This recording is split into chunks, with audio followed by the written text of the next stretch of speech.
ఎప్పుడైతే ఈ కొన్ని ఎన్బిఎఫ్సిస్ వయలేషన్స్, ఆర్బీఐ వయలేషన్స్ని గైడ్ లైన్స్ని తుంగదొక్కుతున్నాయో వితౌట్ సెండింగ్ నోటీసెస్, నాగరాజ్ గారు, అంటే ఉన్న బలంగా కొంతమంది మా దగ్గరికి వచ్చారు, ఉన్న బలంగా మా దగ్గరికి వచ్చి ఇల్లు ఖాళీ చేసేయమంటారు, రేపు వస్తున్నాము మీరు ఇల్లు ఖాళీ చేసేయండి. అట్లా ఎట్లా కుదురుతుంది? ఎలా సార్? అంటే నిజంగానే విపరీతమైన ధోరణి ఉంది వాళ్ళ. మా దగ్గర లోన్లు తీసుకున్నప్పుడు బాగుంటారు కానీ మళ్ళీ మేము తిరిగి వచ్చి అడిగేటప్పటికి మీకు నొప్పి వచ్చిందా అని చెప్పేసి చాలా అంటే బెదిరిస్తారు. అసభ్యంగా నిజంగా. కూడా. చాలా ఇంట్లో ఆడపిల్లలు ఉంటారా లేదా అనేది కూడా చూడరు. చాలా కరెక్ట్ మీరు చెప్పేది, అసభ్యంగా మాట్లాడతారు. ఏ యాక్ట్ కిందకి వాళ్ళని మనం రెమెడీ కిందకి తీసుకోవచ్చు అంటారు సార్ అసలు? సో దే ఆర్ 2 things అండి నాగరాజ్ గారు. వాళ్ళు మీ మనోభావాలు దెబ్బతీసి మీ పరువు తీస్తే డెఫినెట్గా మీరు కంపెనీ మీద డిఫమేషన్ కేసు వేయచ్చు. ఫస్ట్ మీ ఇల్లు ఎలా కాపాడుకోవాలో ఇక్కడ మోర్ ఇంపార్టెంట్ కాబట్టి డిఫమేషన్ కేసుని కొద్దిగా పక్కకు పెట్టినా ఇమీడియట్గా మీరు డెట్ రికవరీ ట్రిబ్యునల్ అనే కోర్టుకి వెళ్ళాలి.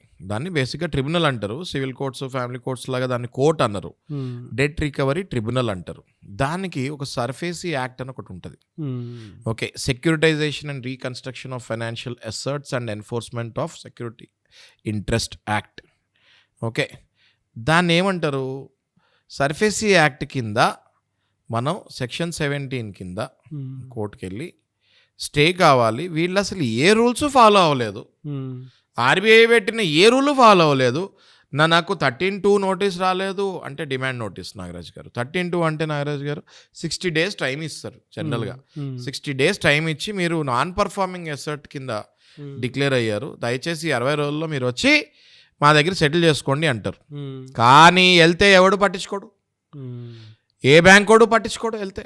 మరి మీరు ఎందుకు పంపిస్తున్నారయ్యా నోటీసు? 13(2)కి రిప్లై పెట్టి మర్యాదపూర్వకంగా ఆ కస్టమరు బ్యాంకుకి వెళ్ళి కూర్చొని మీరు నోటీస్ పెట్టారా, నోటీస్ చూసి మేము వచ్చామంటే ఒక్కడిసరిగా పట్టించుకోడండి. ఇట్లాంటి ఎన్బిఎఫ్సిల్లో బ్యాంకుల పరిస్థితి వేరు నాగరాజ్ గారు.